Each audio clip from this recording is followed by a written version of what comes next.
এমন এক নবীর উম্মত আল্লাহ আমাদেরকে বানিয়েছেন, যেই নবীর উম্মত হওয়ার জন্য নবী রাসূলদের আকাঙ্ক্ষা ছিল। নবী রাসূলদেরকে আল্লাহ নবুয়ত দিয়েছেন, রেসালাত দিয়েছেন, আসমানি কিতাব দিয়েছেন, জিব্রাইলের মাধ্যমে কথা বলতেন। তবুও নবী রাসূলদের দরখাস্ত ছিল, আল্লাহ আমাদেরকে এত নেয়ামত দানে তুমি ধন্য করেছ, আমরা যতটা খুশি হয়েছি, আমাদেরকে নবুয়ত দিয়েছ যতটা খুশি হয়েছি, রেসালাত দিয়েছ যতটা খুশি হয়েছি, আসমানি কিতাব দিয়েছ যতটা খুশি হয়েছি, জিব্রাইলের মাধ্যমে আমাদের সঙ্গে তুমি স্বয়ং আল্লাহ কথা বলো, যতটা খুশি হয়েছি তার চেয়ে কোটি কোটি গুণ বেশি খুশি হতাম আখিরি পয়গাম্বরের উম্মত বানিয়ে যদি আমাদেরকে ওই নবীর গোলামের খাতায় নাম উঠিয়ে দিতে। আমাকে আপনাকে আমার আল্লাহ সেই নবীর উম্মত বানিয়েছেন। খুশি না বেজার? সেই নবীর উম্মত বানিয়েছেন। সেই নবী আমাদের জন্য সুপারিশ করবে। শুধু তাই নয়, নবীজির পরিবার পরিজন যাদেরকে আহলে বায়াত বলা হয়, যাদেরকে আহলে বায়াত বলা হয়, ওই আহলে বায়াতও জান্নাতে কদম রাখবেন না যতক্ষণ না নবীজির একজন প্রেমিক জাহান্নামে থাকবে। কোন সুবহানাল্লাহ। ওই নবী আমরা পেয়েছি, ওই নবীজির আহলে বায়াত আমরা পেয়েছি। যেই আহলে বায়াতকে মহব্বত করা ঈমান। আহলে বায়াতকে মহব্বত করা কি? দাড়ি রাখা কি? আমল। দাড়ি রাখা ঈমান নয়, দাড়ি রাখা আমল। যদি দাড়ি রাখা ঈমান হইতো, যারা যারা দাড়ি কাটে সবাই কাফের হয়ে যেত। যদি ঈমান হতো, তাহলে যে দাড়ি রাখে না সে কি কাফের? অসম্ভব, কাফের বলা যাবে না। কেন? এটা আমল। আমল ত্যাগ করলে কেউ কাফের হয় না, কিন্তু ঈমানের ত্রুটি হলে কাফের হয়। ঠিক কিনা বলেন?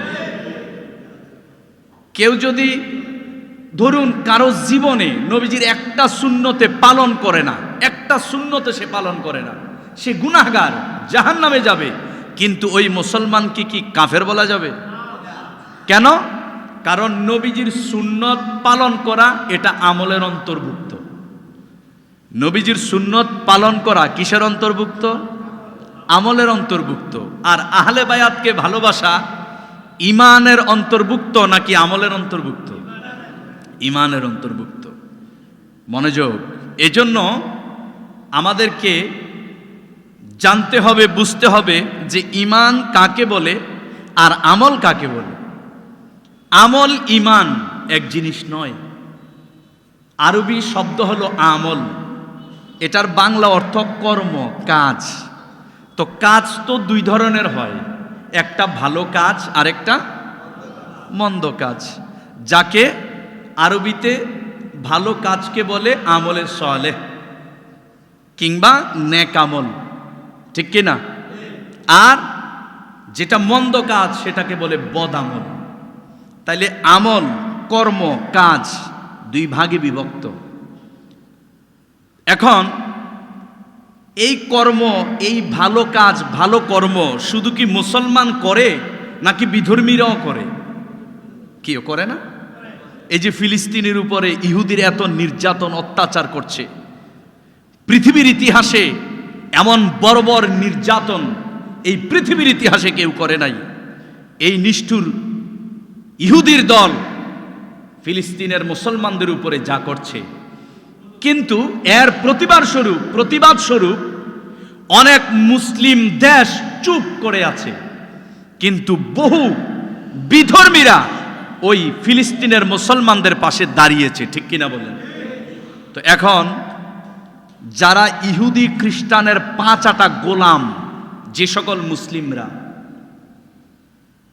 বেনিয়ামিন নেতানিয়াহু নিজেই সাংবাদিকদেরকে বলেছেন যে মুসলিম রাষ্ট্রপ্রধানগণ, যেমন সৌদি আরবের রাজা প্রিন্স সালমান সহ, তারপর মিশর, তারপর কুয়েত, এই ধরনের যে আরব আমিরাত, এইসব দেশের প্রধানদের সম্পর্কে, প্রধানমন্ত্রী রাজাদের সম্পর্কে বেনিয়ামিন নেতানিয়াহু নিজেই বলেছেন যে তারা মুখে নিন্দা জানালেও গোপনে আমাদেরকে সমর্থন করে। তাইলে বুঝেন তারা মুসলিম। অথচ অনেক খ্রিস্টান প্রকাশ্যে এবং গোপনে বহু বিধর্মী ইহুদিদের এই বর্বর নির্যাতন অত্যাচারের প্রতিবাদ করে এবং মুসলমানদের পক্ষে তারা কাজ করে এবং যারা ক্ষুধার্ত তাদের জন্য খাবার ত্রাণ পর্যন্ত নিয়ে যায়, ঠিক কিনা বলেন? তো এখন ক্ষুধার্তকে খাবার দেওয়া এটা কি ভালো কাজ না খারাপ কাজ? ভালো কাজ, যাকে আরবিতে বলে নেক আমল। ভালো কাজকে আরবিতে কি বলে? তাইলে খ্রিস্টান, ইহুদি, বৌদ্ধ, চাকমা, মারমা মুসলমানদের বিপদে পাশে যে দাঁড়ালো, এটা তো নেক আমল।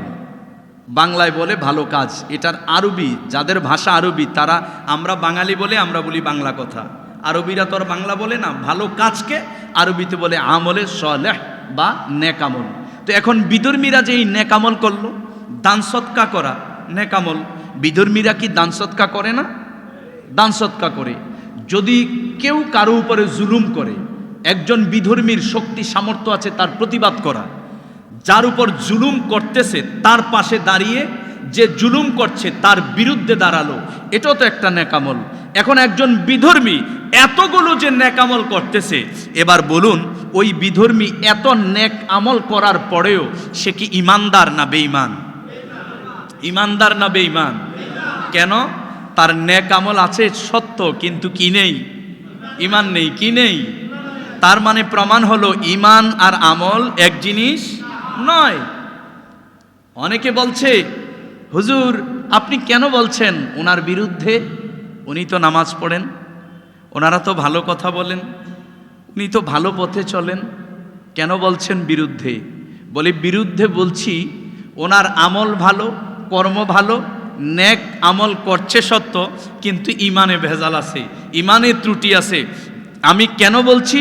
ওই ব্যক্তির ইমানে যে ভেজাল আছে এই বিষয়টা আমি যদি বুঝিয়ে না দেই, তবে তার ধোকায় অন্য ইমানদার পরে ওই ব্যক্তির ইমানও ধ্বংস হওয়ার সম্ভাবনা।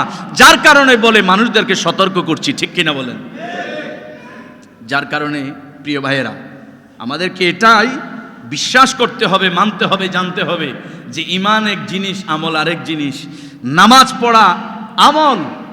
কিয়ামত পর্যন্ত কেউ এই ফতুয়া দিতে পারবে না যে কেউ যদি নামাজ না পড়ে সে কাফের হয়ে যাবে। অস্বীকার করলে কাফের, নামাজ অস্বীকার করলে কি?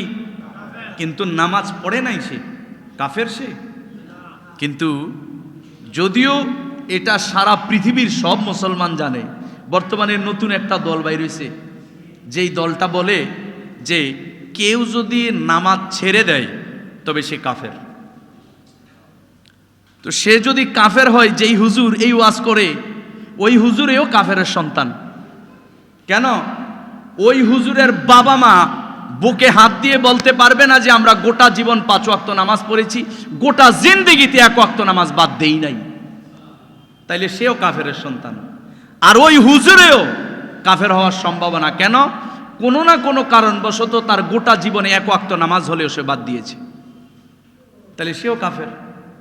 তাহলে আহলে সুন্নাত ওয়াল জামাতের মতে ইজমাউল উম্মাহ হলো নামাজ না পড়লে কাফের নয়, নামাজ না পড়লে সে হয়তো জাহান্নামে যাবে, কিন্তু নামাজ অস্বীকার করলে কাফের, ঠিক কিনা? ইসলামী শরীয়তের হুকুম আহকামগুলো কেউ বেশি পালন করে, কেউ কম পালন করে, কেউ পালন করে আবার কেউ করে না। যার কারণেই তো আল্লাহ জান্নাত জাহান্নাম রেখেছেন। কিন্তু পালন করা না করা সেটা চাইতে অস্বীকার করা হলো মারাত্মক অপরাধ। অস্বীকার করলে হবে কুফরি, অস্বীকার করলে হবে কাফের। কিন্তু কেউ দাড়ি রাখে নাই, এজন্য তাকে কি বলা যাবে না? কাফের বলা যাবে না, তাকে কাফের বলা যাবে না। কেন? কারণ দাড়ি রাখাটা হচ্ছে আমল, আমলে ত্রুটি। কিন্তু তার যদি ইমান ঠিক থাকে, ইমান যদি ঠিক থাকে, তাকে কাফের বলা যাবে না। তো এখন ঈমান কি? ঈমান কি? আমার নবী বলেন, আলা লা ঈমান লিমান লা মুহাব্বাতা লাহু, আলা লা ঈমান লিমান লা মুহাব্বাতা লাহু, আলা লা ঈমান লিমান লা মুহাব্বাতা লাহু। দেখবেন খতিব সাহেব জুমার মিম্বরে দাঁড়িয়ে এই কথাটা 3 বার খুতবার সময় বলেন। এর মানে কি? এর মানে হচ্ছে সাবধান, যার অন্তরে আমি নবীর মহব্বত নাই, যত নামাজ থাকুক, রোজা থাকুক, তাহাজ্জুদ থাকুক, আউয়াবিন থাকুক, ইশরাক থাকুক, চাশতের নামাজ থাকুক, দান সৎকা থাকুক, সারা রাত জাগ্রত থেকে নামাজ পড়ুক, গোটা বছর 12 মাস নফল রোজা রাখুক, আমি নবী ঘোষণা দিচ্ছি এত বন্দিগি আছে, এত ইবাদত আছে, এত জিকির আজকার আছে, কিন্তু আমি নবীজির মহব্বতে ত্রুটি আছে, তার ঈমান নাই। বলেন ঠিক কিনা? তার ঈমান নাই। তো এত বন্দিগি আছে, ইয়া রাসূলুল্লাহ কেন ঈমান নাই? নবীজি বলে আমার প্রতি মহব্বতে ভেজাল আছে তার, আমার প্রতি মহব্বতে ত্রুটি আছে তার। আরে আমি আপনি কে? গোটা জগতের মধ্যে শ্রেষ্ঠ হচ্ছেন নবীজির সাহাবায়ে কেরাম। ওই সাহাবীদের মধ্যে দ্বিতীয় সাহাবী যিনি, ওই সাহাবীদের মধ্যে দ্বিতীয় মর্যাদার সাহাবী যিনি, ওনার নাম হযরত ওমর ফারুক আযম রাদিয়াল্লাহু তাআলা। উনি একদিন বলছেন, ইয়া রাসূলুল্লাহ, নবী গো, বুখারী শরীফের হাদিস, ইয়া রাসূলুল্লাহ আমি আপনাকে ভালোবাসি। আমার নবীজি বলছেন, ওমর তুমি আমাকে কতটুকু ভালোবাসো? বলে, ইয়া রাসূলুল্লাহ আমি আমার ধন দৌলতের চেয়ে বেশি ভালোবাসি। ইয়া রাসূলুল্লাহ আমি আমার বাবা মায়ের চেয়ে বেশি ভালোবাসি। নবী গো, আপনি কি দেখেন নাই, আপনি রহমাতুল্লিল আলামিনকে আমার বাবা ছোট্ট একটা কটু কথা বলেছে, ছোট্ট একটা মন্দ কথা বলেছে। আমার জন্মদাতা বাবার মাথার চুল বাম হাতে ধরে তরবারিটা খোপ থেকে বের করে ডান হাতে বাবার দেহ থেকে গর্দানটা আলাদা করে আপনি নবীজির কদম মোবারকে আমি রেখে দিয়েছি। এর দ্বারাই প্রমাণ হয় নবী আমি আপনাকে কত ভালোবাসি। আমার বাবার চেয়ে, মায়ের চেয়ে, আমার ছেলে মেয়ের চেয়ে, আমার বিবির চেয়ে, আমার আত্মীয় স্বজনের চেয়ে আমি আপনাকে বেশি ভালোবাসি। আমার নবীজি মুচকি একটা হাসি দিয়ে বলে, ওমর রে, তুমি তো এখনো ইমানদার কিনা আমি এখনো তোমায় বলবো না। বলে কেন? বলে আগে জবাব দাও, তোমার জান তো তোমার সবচেয়ে আপন, তোমার জীবনের জন্য তোমার সকল কিছু, বলো তোমার জীবনের চেয়ে আমি নবীকে বেশি ভালোবাসো কিনা? ওমর ফারুক নবীকে তো মিথ্যে বলতে পারেন না, ফারুক আজম বলছেন, নবী গো, আল্লাহর কসম গোটা দুনিয়ার চাইতে আপনাই বেশি ভালোবাসি, তবে আমার জীবনের চেয়ে বেশি ভালোবাসি না। আমার নবী কয়, আন আনাস রাদিয়াল্লাহু তাআলা قال قال رسول الله صلى الله عليه واله وسلم لا يؤمن احدكم حتى اكون احب اليه من والده وولده والناس اجمعين। ও ফারুক আজম শোনো, আমি নবীকে তোমার বাবা, মা, ছেলে, মেয়ে, আত্মীয় স্বজন, পাড়া প্রতিবেশী, তোমার বিবি সহ, এমনকি তোমার নিজের চেয়ে, জীবনের চেয়ে আমাকে যদি বেশি ভালোবাসতে না পারো তুমি ইমানদার হবে না। ফারুক আজম সঙ্গে সঙ্গে খোপ থেকে তরবারি বের করে গর্দানে রেখে বলছে, নবী গো, এই মুহূর্ত থেকে আপনাকে আমার জীবনের চেয়ে বেশি ভালোবাসি, আদেশ করবেন আমার দেহ থেকে আপনার জন্য গর্দান আমি আলাদা করে দেব। আমার নবী বলছেন, ওমর ফারুক এই মাত্র তুমি ইমানদার। এর দ্বারা বোঝা যায় নামাজ, রোজা, হজ, যাকাতের নাম ঈমান নয়, আমল আখলাকের নাম ঈমান নয়, এগুলো হলো আমল, নেক আমল। ঈমান কি? আমার নবীর মহব্বত। আরেকটা বলছিলাম যে শুধু নবীর মহব্বত নয়, আহলে বায়াতের মহব্বতের নাম ঈমান। আহলে বায়াতের মহব্বতের নাম কি? ঈমান। মনোযোগ ভাইরা, বুঝার জন্য বলছি। আপনি যে কোনো ব্যক্তিকে খুব ভালোবাসেন, ভালোবাসার মানুষকে নিয়ে মানুষ কি সমালোচনা করতে পছন্দ করে নাকি গুণগান গাইতে? গুণগান গাইতে পছন্দ করে। কেন? আমার নবীজি বলেছেন, মান আহাব্বা শাইআন আকসারা যিকরাহু। মাদারিজুন নবুয়তের মধ্যে হাদিসটা রয়েছে, যেটা রাইটার আব্দুল হক মুহাদ্দিস দেহলভী রহমাতুল্লাহি আলাইহি। আমরা যারা নবী প্রেমিক, দেখবেন আমরা নবী নবী করি, ঠিক কিনা বলেন? এই যে নবীর পাগল যারা সামনে বসে আছেন, দেখা গেছে বাংলা পড়তে পারেন না, ইংরেজি পড়তে পারেন না, অনেকে আরবি পড়তে পারেন না, কিন্তু কেন যেন নবীজির নাতে রসুল বললে শান্তি লাগে, নবী নবী করলে ভালো লাগে, নবীজির কথা শুনলে ভাল লাগে, নবীজির কথা বললে ভাল লাগে। বলে কেন?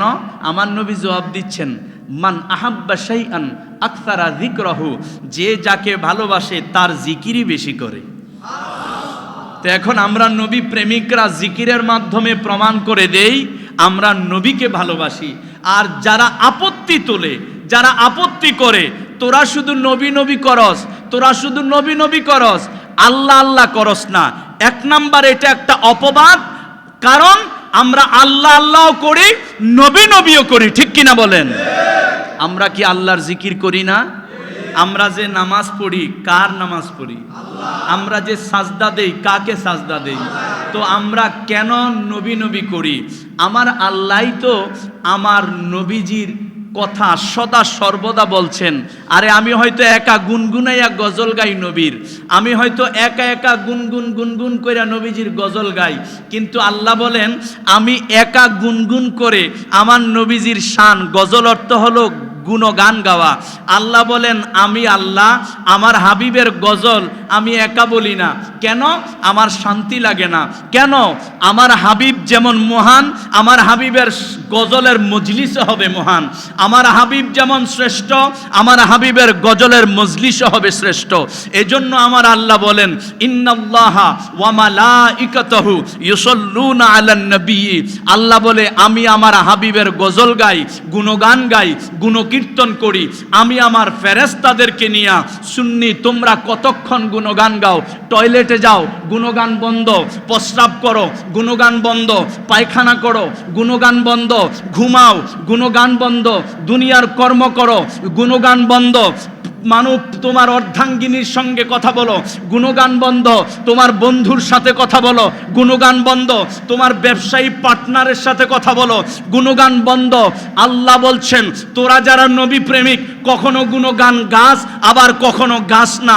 আর আমি স্বয়ং আল্লাহ সেই আদি অনাদি কাল থেকে আমি রব্বুল ইজ্জাত আমার হাবিবের গুণগান গেয়েছি, এখনো গাচ্ছি, কিয়ামত পর্যন্ত নয়, শুধু কিয়ামতের পরেও আমি আল্লাহ আমার হাবিবের গুণগান গাইতেই থাকব। সদা সর্বদা যেই আল্লাহ যেই হাবিবের গুণগান গায়, ওই নবীর গুণগান গাইলে আমাদেরকে অপবাদ দেওয়া হয় আমরা নাকি নবীজির গুণগান গাইতে গাইতে আল্লাহর উপরে নিয়ে যাই। বলেন না নাউজুবিল্লাহ। কিও আল্লাহ হচ্ছে খালেক, আমার নবী হচ্ছে মাখলুক, আল্লাহর বান্দা, আল্লাহর বন্ধু, আল্লাহর দোস্ত আমার নবী। বলুন নবীর গুণগান গাইতে গাইতে গাইতে গাইতে কি আল্লাহর উপরে নেওয়া সম্ভব? সম্ভব? তো কেমনে সম্ভব?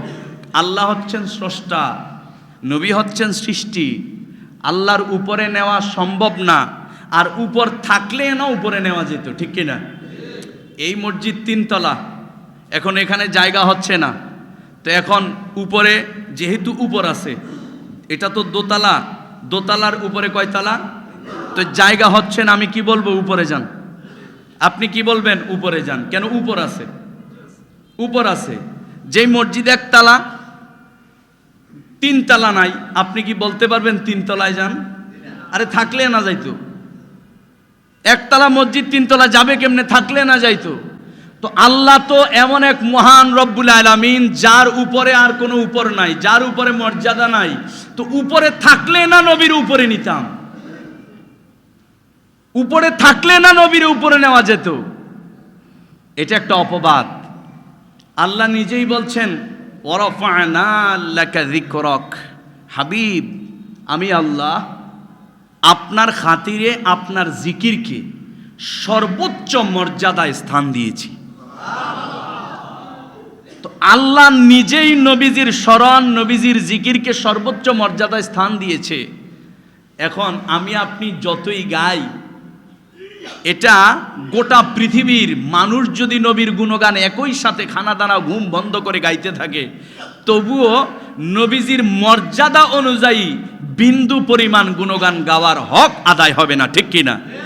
কেন? আল্লাহ আমরা তো গাই, আল্লাহ বলছেন তোরা নবীর গুণগান গাস। গাছপালা তরুলতা গায়, পাহাড় পর্বত নদী নালা গায়, নবীর গুণগান যতই গাক, তোরা যদি নবীর গুণগান বন্ধ করে দেস কোনো অসুবিধা নাই। কেন? আমি আল্লাহ আছি আমার বন্ধুর গুণগান গাওয়ার জন্য। জজবুল কুলুব ইলা দিয়ারিল মাহবুব একখানা কিতাব, যেটার রাইটার আব্দুল হক মুহাদ্দিস দেহলভী রহমাতুল্লাহি আলাইহি, তিনি ওই কিতাবে একখানা সুন্দর হাদিস নোট করেছেন। হাদিস কি? আমার নবী মুস্তাফা যেই রওজা মোবারকে শুয়ে আছেন, ওই রওজা মোবারক জিয়ারত করার জন্য প্রতিদিন সকালবেলা 70,000 ফেরেশতা নবীজির রওজা মোবারকে আসে। এসে সকাল থেকে শুরু করে মাগরিব পর্যন্ত রওজা মোবারক তাওয়াফ করে করে, কিয়াম করে করে নবীজির উপর দুরূদ আদায় করে। তারা সন্ধ্যা হলে চলে যায়। আবার নতুন 70,000 সন্ধ্যাবেলা আসে। তারা মাগরিব থেকে শুরু করে ফজর পর্যন্ত আবার নবীজির রওজা মোবারকের চতুর্দিকে ঘুরে ঘুরে কিয়াম অবস্থায়, বসে নয়, নবীজির উপর দুরূদুস সালাম, নবীজির উপর দুরূদুস সালাম আদায় করছে ফেরেশতারা, বসে না কিয়াম অবস্থায়। কিয়াম অবস্থায় ফেরেশতারা কিয়াম করে করে আবার মাগরিব থেকে সকাল পর্যন্ত দুরূদ শরীফ আদায় করতে থাকে, দুরূদুস সালাম পড়তে থাকে। 70 আর 70, সকালে 70, সন্ধ্যায় 70, 1,40,000 ফেরেশতা প্রত্যেকটা দিন কিয়াম করে করে নবীজির রওজা মোবারক জিয়ারত করছে, দুরূদুস সালাম পড়ছে। কিয়ামত পর্যন্ত এভাবে চলতে থাকবে। তবে যেই ফেরেশতারা একবার আসার সুযোগ পেয়েছে, কিয়ামতের আগে ওই ফেরেশতা দ্বিতীয়বার আর দুরূদ সালাম পাঠানোর জন্য রওজা মোবারকে আসার সুযোগ পাবে না। তো নবীজির জন্য আল্লাহ এত ফেরেশতা মোতায়েন করে দিয়েছেন। আমার মতো আপনার মতো পাগল গুনাহগার ওই নবীর দুরূদ সালাম না দিলে নবীর অসুবিধা আছে, নবীর সমস্যা আছে। আরে স্বয়ং খালেক রব্বুল ইজ্জাত যেই নবীর দুরূদ পড়ে, আর আপনি আমি না পড়লে ওই নবীর কিঞ্চিত পরিমাণ ইজ্জতের হানি ঘটবে না। নবীকে যদি সত্যি ভালোবেসে থাকেন, নবীজির শানে কথা বলার ক্ষেত্রে সতর্কতা অবলম্বন করতে হবে। নবীজির শানে কথা বলার ক্ষেত্রে সাবধান থাকতে হবে। আপনি একজন রিকশাওয়ালাকে ডাক দিচ্ছেন, এই মিয়া দাঁড়ান, আর এমপি সাহেব সামনে, বলতে পারবেন এই মিয়া দাঁড়ান? বলতে পারবেন? কেন? এমপি মানুষ, রিকশার ড্রাইভার কি মানুষ না? বলে মানুষ হলেও মর্যাদায় তফাৎ। ঠিক কিনা বলেন? মর্যাদায় তফাৎ। আরে দুনিয়ার মর্যাদায় যদি শব্দ চয়নের ক্ষেত্রে সতর্কতা অবলম্বন করতে হয়, কারো ক্ষেত্রে জনাব প্রয়োগ হয়, আবার কারো ক্ষেত্রে মাননীয় প্রয়োগ হয়। কেন? এটা কেন হবে? সে মানুষ, যাকে জনাব বলছেন সে মানুষ, আর যাকে মাননীয় বলছেন সেও তো মানুষ। কেন যাকে মাননীয় বলার তাকে মাননীয় না বলে জনাব বললে চাকরি নাই? কি কারণ? বলে কারণ একটা, তিনি মাননীয় বলার স্থানে আছেন, ওনার মর্যাদাটা সেখানে, আর জনাব বলার মর্যাদাটা আর একটু নিচে। আপনি কেন মাননীয় না বললে জনাব বললেন? চাকরি শেষ। তো দুনিয়ার মানুষের ক্লাসিফিকেশনের ক্ষেত্রে যদি এটা লক্ষ্য করতে হয়, যেই নবীজির ইজ্জত সম্মান আকাশের চেয়ে উপরে, আরশ আজিমের চেয়ে উপরে, যেই নবী কামলিওয়ালার ইজ্জত এত বেশি, কোন নবী রাসূল আল্লাহ দেখার মতো সাহস করেন নাই, আল্লাহকে দেখবেন এই দরখাস্ত করার সাহস করেন নাই। মুসা পয়গম্বর আল্লাহ দেখার দরখাস্ত করেছেন, দুনিয়ার জমিনের একটা পাহাড়ে আল্লাহ দেখতে চেয়েছেন, আল্লাহ দিদার দেয় নাই। ওই আল্লাহর নূরের তাজাল্লি, 70,000 নূরের পর্দা, এর উপরে 70,000 জওয়াহেরের পর্দা, এক একটা পর্দা মোটা 500 বছরের রাস্তা, একটা পর্দা থেকে আরেকটা পর্দার দূরত্ব 500 বছরের রাস্তা। সবচেয়ে উপরের পর্দার যে পাওয়ার, তার নিচেরটার পাওয়ার আরো বেশি, আরো কম, তার নিচেরটার পাওয়ার আরো কম। 70,000 এমনি ভাবে জওয়াহেরের পর্দা, তার নিচে 70,000 নূরের পর্দা। সবচেয়ে নিচের সবচেয়ে কম পাওয়ারের নূরের পর্দা থেকে জাররা পরিমাণ নূর তুর পর্বতে নিক্ষেপ করেছে। মুসা পয়গম্বর বলে, আল্লাহ তওবা করলাম, জীবন বাঁচানো ফরজ, তোমারে দেখার দরকার নাই, জীবন বাঁচাও। দুনিয়ার জমিনে আল্লাহ দেখতে চাইয়া মুসা পয়গম্বর দেখতে পারে নাই, আমার নবী জিন্দেগিতে কোনোদিন আল্লাহ দেখতে চায় নাই।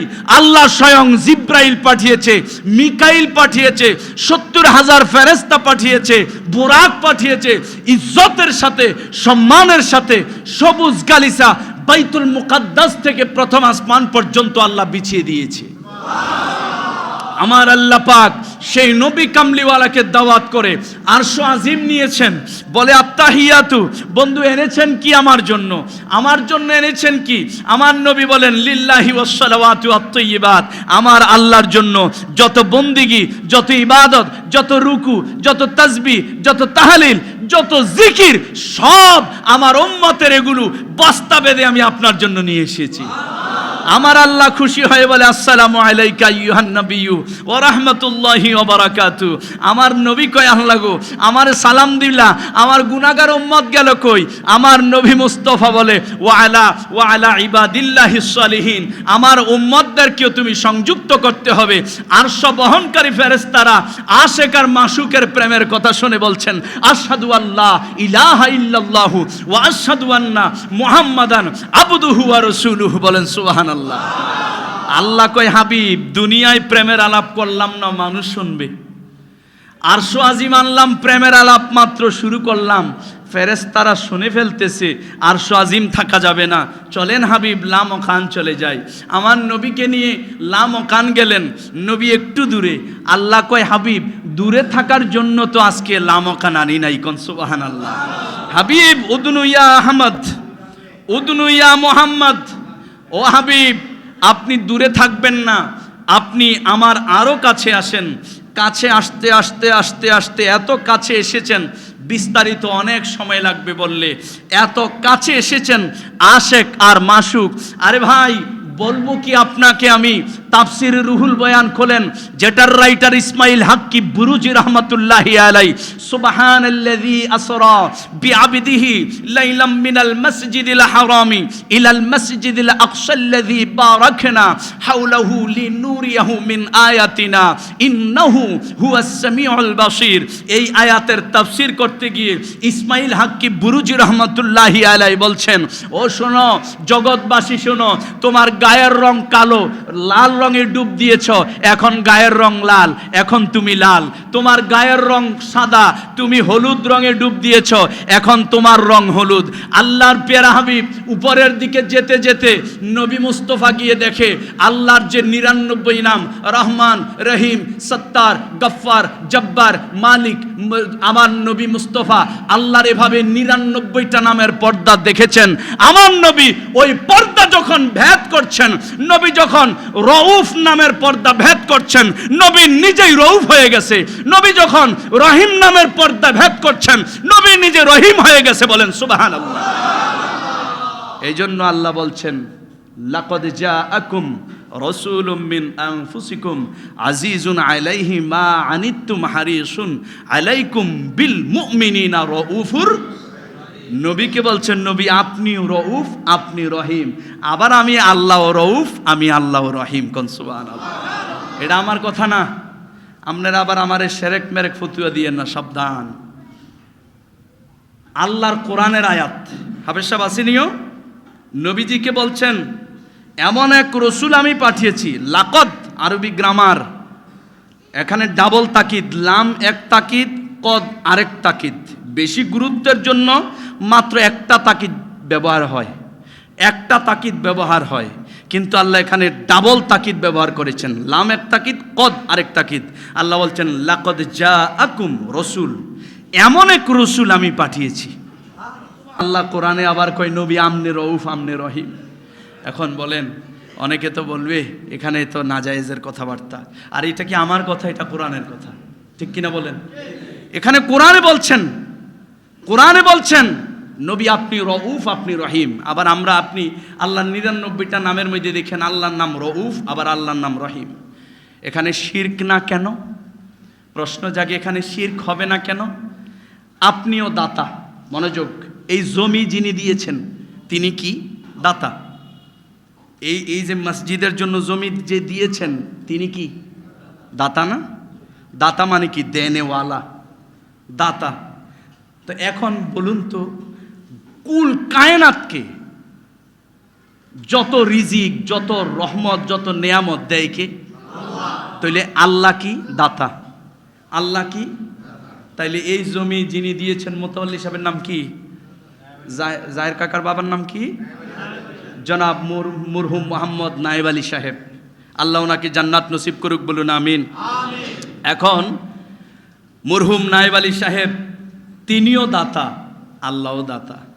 আপনি জমির দলিল করবেন, দেখবেন দলিলের মধ্যে যার থেকে জমিনটা কিনছেন দেখবেন লেখা বাংলায় দাতা, আর আপনি কিনবেন তো গ্রহিতা, ঠিক কিনা? এখন তো না বুঝায় কেবল সেরেক সেরেক ফতুয়া মারে। তো এখন দাতা, জমি উনি আপনার কাছে বিক্রি করছে, ওনার নামের আগে দাতা। আল্লাহ কি? দাতা, আপনিও দাতা। তো এটা শিরক হয় না? আমাদেরকে যে তোমরা ফতুয়া দাও এটা শিরক হয় না? বলে না। বলে এটা যেই দলিলে শিরক হয় না, আমরাও আমার নবীজির শান গাই, গৌসে পাকের শান গাই, গরিবে নওয়াজের শান গাই। তোমাদের এখানে দাতা লেখলে যেই দলিলে শিরক হয় না, আমরা ওই শান গাইলে একই দলিলে শিরক হয় না, ঠিক কিনা বলেন? বলে পার্থক্য কি?